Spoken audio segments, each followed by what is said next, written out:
Bonjour François. Bonjour Nan, bonjour à tous, enchanté. Je suis très content d'être là aujourd'hui avec vous.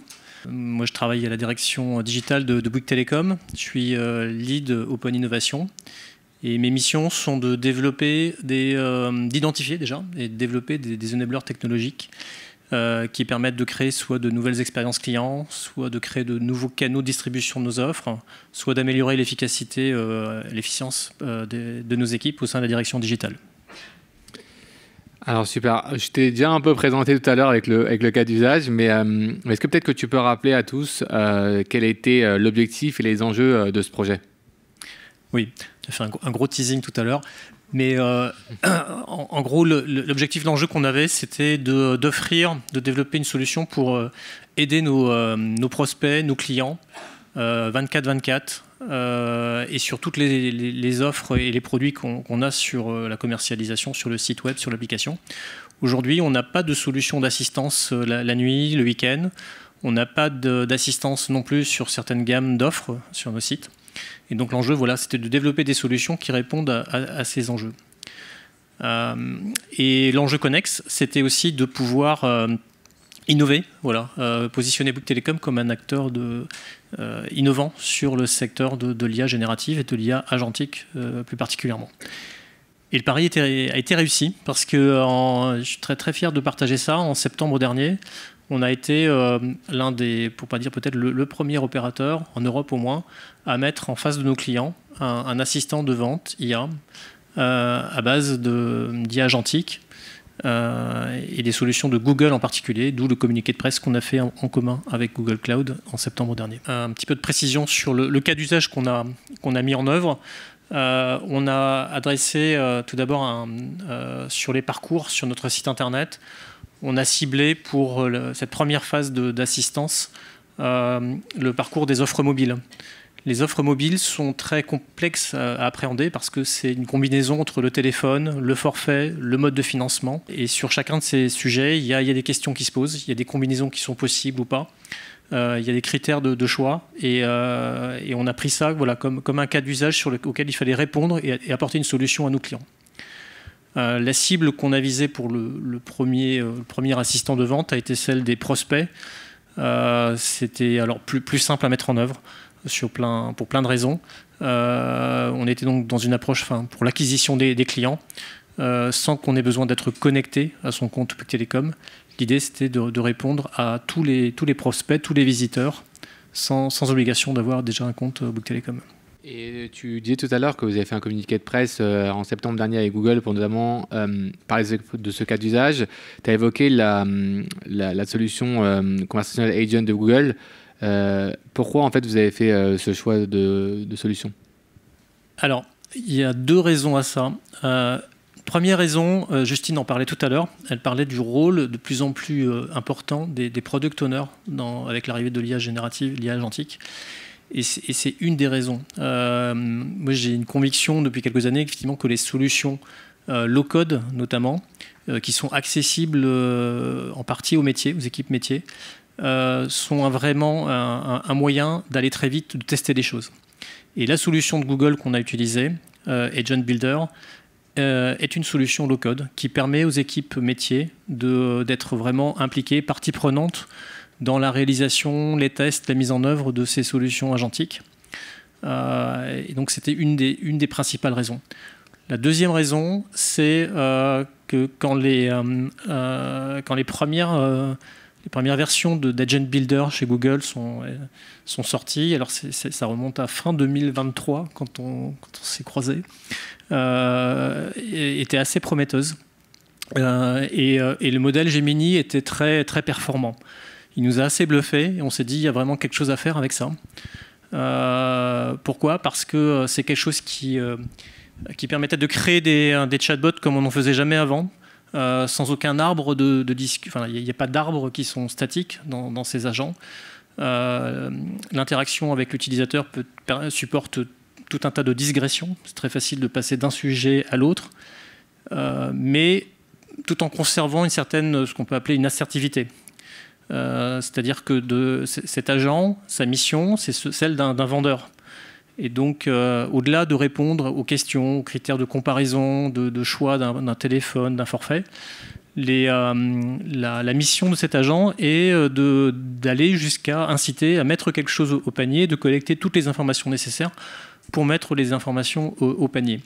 Et ce comportement-là, on a arrivé à le transposer sous forme de prompt dans l'agent de Vertex Agent Builder. Et ça a été, voilà, les premiers tests qu'on a faits nous ont dit qu'il y avait quelque chose vraiment de pertinent à faire. Voilà les raisons principales pour faire de cet agent un véritable vendeur, ou presque. Et tu l'as dit, on travaille maintenant ensemble depuis plus d'1 an. Est-ce que tu peux aussi donner du coup les clés du succès de ce projet-là et comment en fait vous avez collaboré avec les équipes Artefact sur ce projet?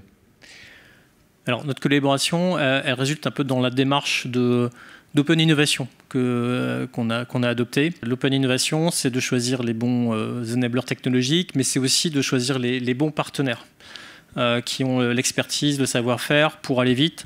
Et en l'occurrence, c'est ça qui a prévalu justement dans la collaboration qu'on a eue, où on a travaillé ensemble avec toi, Ranan, tes équipes, sur des phases de POC à 2 périodes.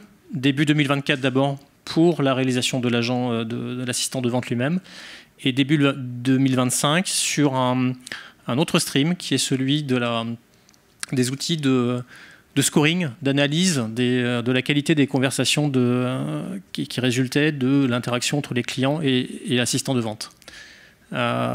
Et sur ces deux volets, effectivement, vous nous avez accompagnés, vous avez été un catalyseur pour accélérer très vite sur la manipulation de la data, la construction des agents, l'agent de vente et l'agent de scoring ensuite, en ce début d'année. Ces 2 premières phases, ensuite, s'enchaînent chez nous par une collaboration aussi très soutenue avec Google. Au-delà de la solution technologique, on a collaboré, je dirais presque tous les jours, avec les experts, les équipes d'ingénierie de Google sur du test and learn, parce que la solution, elle était très nouvelle. On testait des versions preview qui nécessitaient d'avoir la connaissance approfondie des experts de Google qui eux-mêmes parfois aussi découvraient certains aspects du comportement de leur solution. Donc c'était très, très collaboratif, très constructif. Beaucoup de test and learn. Et pour aller après dans une dernière phase d'industrialisation où, avec les équipes de la DSI, de Bouygues Telecom cette fois, on a travaillé pour industrialiser et transformer ça en ce qu'on appelle un MVP. Voilà. On a plusieurs étapes de MVP, mais l'expertise, l'industrialisation du déploiement de ces solutions a été reprise après par les équipes internes pour bien maîtriser la solution. Alors ça sera le slide le plus technique, mais j'irai pas plus loin.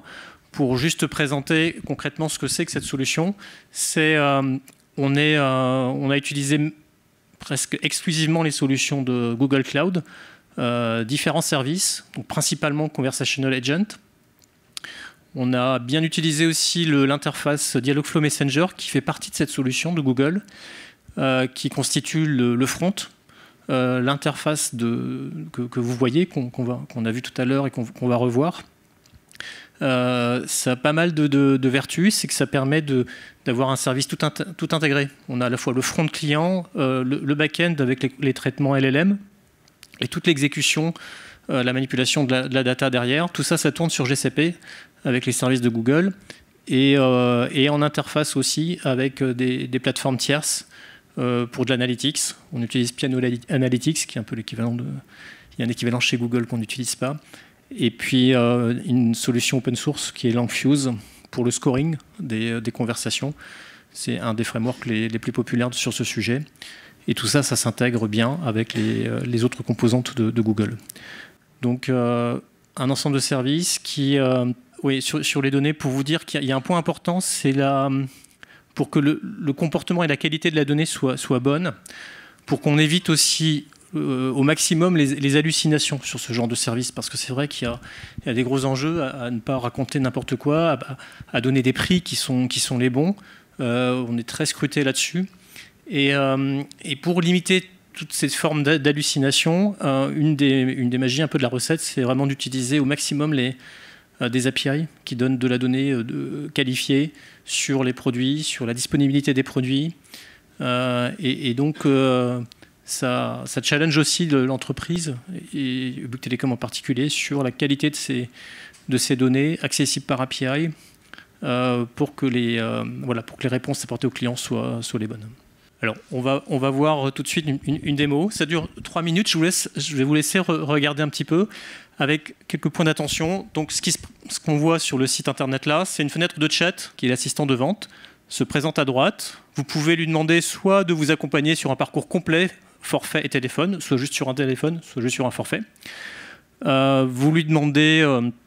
Plutôt, il va vous suggérer quelques critères de comparaison de choix de téléphone. Vous lui donnez la marque, par exemple, qui vous intéresse. Là, c'est un iPhone. Il propose certains modèles.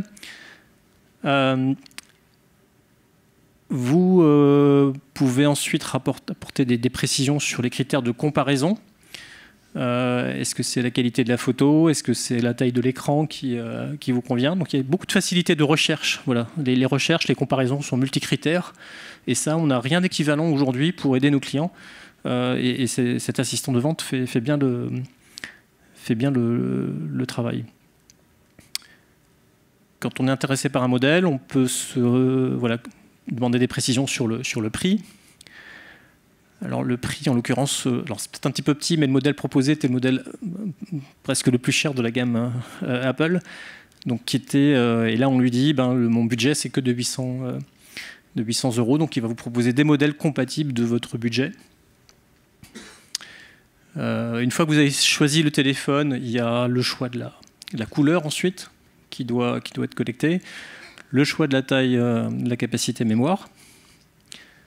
Donc l'assistant va revenir spontanément vers vous pour vous demander ces précisions parce qu'il a besoin de tout ça pour vous faire une offre de prix et une proposition complète. Quand vous avez choisi un modèle, c'est là un aspect innovant aussi de ce qu'on a fait, c'est que là, il y a une interaction avec le site web. Vous basculez automatiquement sur la fiche du produit que vous avez choisi. Et la couleur noire ou la capacité mémoire est aussi présélectionnée. Il y a un contexte commun entre la connaissance, l'échange que vous avez eu dans la fenêtre de chat et ce qui s'affiche sur le site internet. Tout ça, c'est synchronisé pour que ce soit en cohérence. Une fois que vous avez choisi le téléphone, il y a le choix du forfait, il y a le choix des modes de financement. Il y a plusieurs modes de financement selon les forfaits, selon les téléphones. Donc tout ça, ça peut être un peu compliqué. Et à chaque fois, il y a une synchronisation à nouveau entre les choix, ce que vous pouvez exprimer comme souhait dans la fenêtre de chat, et les présélections qui sont sur le site internet. Donc c'est un parcours classique que vous pouvez dérouler sur le site internet ou en boutique. Ce sont les mêmes étapes qu'un vendeur va pouvoir avoir en interaction avec vous. Et une fois que tout est collecté, l'assistant va vous basculer d'abord sur une page accessoire si éventuellement vous souhaitez en ajouter un au panier. Si ce n'est pas le cas, à la fin, il vous bascule sur le récapitulatif du panier avec tous les éléments que vous aurez sélectionnés. Aujourd'hui, notre assistant s'arrête là en termes d'accompagnement, mais on a des ambitions pour le poursuivre. Et voilà comment se présente l'assistant aujourd'hui sur le site internet. Et l'expérience sur mobile, elle est un petit peu différente au sens où la fenêtre de chat, c'est l'unique interaction que vous avez. Et demain, on projette vraiment à ce que l'interaction sur mobile soit entièrement sur un assistant de chat. Ça peut être une autre forme de canaux de vente et de distribution de nos produits. Alors, à retenir un petit peu les clés du succès, je dirais ce qu'on a vécu depuis 1 an et ce qu'on a mis en service, c'est le produit de Google, Conversational Agent, qui permet de travailler, d'aller très vite, de tester très vite les choses, puisqu'il permet de présenter une interface front aussi aux clients, ce qui est assez intéressant. Cet outil permet de travailler en équipe réduite. On était une équipe de 4, 2 personnes avec un profil plus IT et 2 autres personnes plus métier. Et puis on a utilisé aussi massivement l'IA, Gemini, pour créer l'agent. Donc le format, la structuration des instructions de cet agent, on a beaucoup utilisé Gemini pour lui-même rédiger ses instructions par rapport aux attentes qu'on avait. Et ça marche plutôt bien, puisque Gemini, il saura mieux que quiconque comprendre ce qu'il a lui-même généré, je dirais. Et puis, dernier point à retenir, c'est qu'on peut créer avec ce genre de plateforme d'outils des interactions très riches dans le format des éléments qu'on présente dans la fenêtre de chat, et aussi dans l'interaction, l'articulation des instructions pour dérouler tout un parcours de vente complet, ce qui est assez performant. Voilà. Merci beaucoup François et merci à tous. Merci.